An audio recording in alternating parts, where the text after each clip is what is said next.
দর্শক, ভৌতিক গল্প নিয়ে আবারও হাজির হয়েছি আমি খায়রুল ইসলাম।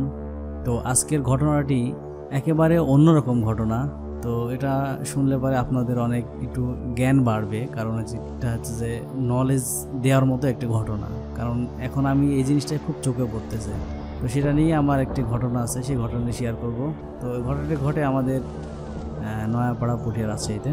তো ঘটনাটা হলো এখন এবার আমাদের অনেক দিন পরে বন্যা হয়েছে। তো আমরা বলতেছি যে 98 বন্যা কেউ ছাড়িয়ে গেছে এরকম। তো যখনই বন্যা হয় তখনই তো আপনারা জানেন যে খাল বিলে প্রচুর পরিমাণে মাছ আসে, সেই মাছগুলো সবাই শিকার করে, এটাই স্বাভাবিক। হ্যাঁ, অনেকে জাল দিয়ে মাছ শিকার করে, আবার অনেকেই এই যে ট্যাটা আছে যেটা আপনারা বলেন, আমরা বলি কুঁচ, অনেকে পাঁচা বলে, অনেকে পাঁচা বলে কুঁচ।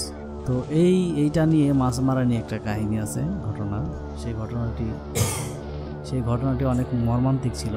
তো ঘটনা যে আপনারা যারা এই যে মাছ মারতেছেন তারা একটু খেয়াল করে সাবধানে অবশ্যই মারবেন, কারণ মাছ দেখলেন আর যে টাটা ছুঁড়ে মারলেন সেটা কিন্তু অনেক সময় হিতে বিপরীত হইতে পারে।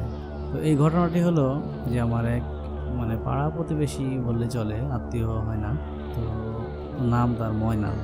তো অনেক আগে খালবিল এরকম যখন বন্যা হতো, তো আপনারা জানেন যে এখন বিভিন্ন ধরনের সুইচ গেট হওয়ার কারণে আর এরকম নদীর পানি আসে না। তো এক সময় নদীর পানি এসে আমাদের এলাকা প্লাবিত হতো, সেই অনেক দিনের আগের ঘটনা এটি। তো সেই সময় এই যে ময়নাল ট্যাটা নিয়ে রাত্রে মাছ ধরতে বের হয়েছে। তো আগে অনেক শোল, গজার, বোয়াল এই মাছগুলো অনেক বেশি থাকতো আর প্রচুর বড় বড় মাছ হতো। আমার দাদারা গল্প করছে যে সেই সময় এক একটা গজার মাছের ওজন প্রায় 20 কেজি 25 কেজি পর্যন্ত হয়ে থাকতো। এখন আর সেগুলো গজার মাছ তো আর নেই। তো এমন সময় সে রাত্রে মাছ ধরতে গেছে।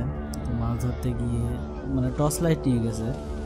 এই সময় যে 3 ব্যাটারিওয়ালা যে টর্চ ছিল সেগুলো পাওয়া যাচ্ছিল, সেগুলো নিয়ে তো যাওয়ার পরে যখন একটা সরু দাঁড়া ছিল, আমরা নদী, ওটা ছোট নদী, সেই নদীর ধার দিয়ে সে মাছের দিকে ফোকাস করতে করতে যাচ্ছে।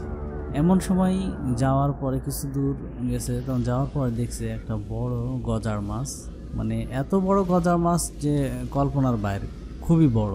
তো তার কাছে যে ট্যাটাটা ছিল সে চিন্তা করতেছে আমি এই ট্যাটা দিয়ে কি এত বড় মাছ ধরতে পারবো, মারতে পারবো, এরকম একটা ঘটনা তার মধ্যে চিন্তা করতেছে যে কী করব, আমি কি এটাকে দিয়ে তাকে মাছের দিকে ছুঁড়ে মারবো না মারবো না, এরকম একটা চিন্তা করতে করতে বলছে যাই হোক কপালে যাই হোক, হয় পাই নাই তো যাবে, এই চিন্তা করে ধরেন মাছের দিকে ছুঁড়ে মারছে। মাছের একদম মাথা থেকে একটু নিচে ঘাড় বরাবর একেবারে বিঁধে গেছে আর কি টাটাটা। তো সে তখন লাফ দিয়ে যখন পানিতে ধরেন যে গেছে ওই মাছটা ধরতে, এই যে পানিতে নামছে, এই নামাটাই শেষ।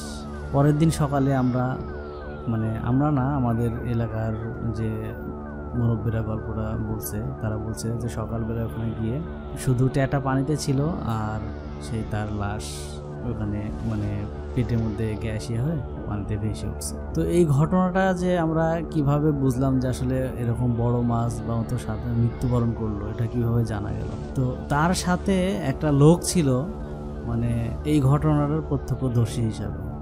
মাছ ধরতে 2 জন গেছিলো, এটা আমি প্রথমে বলতে ভুলে গেছি। তো সে যখন ওখানে পানিতে মাছটা ধরতে গেছে, গায়েব হয়ে গেছে, তারপরে ও দৌড় দিয়ে পলাইছে।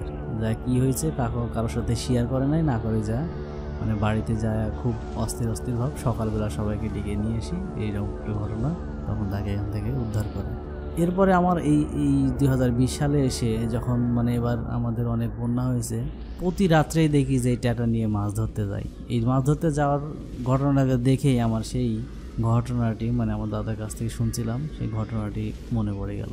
তো দর্শক, ঘটনাটি কেমন লাগলো? এটা সত্যি ঘটনা অবলম্বনে। আসলে আমি কখনোই আমার এই চ্যানেলে কোনো ভুয়া মেসেজ আপনাদেরকে দেই না। তো ঘটনাটি কেমন লাগলো? যদি ভালো লাগে অবশ্যই চ্যানেলটি সাবস্ক্রাইব করবেন, ভিডিওটি লাইক, কমেন্ট এবং শেয়ার করবেন। আর প্রতিটা ভিডিওর নোটিফিকেশন সাথে সাথে পেতে অবশ্যই বেল আইকনটি ক্লিক করে রাখবেন।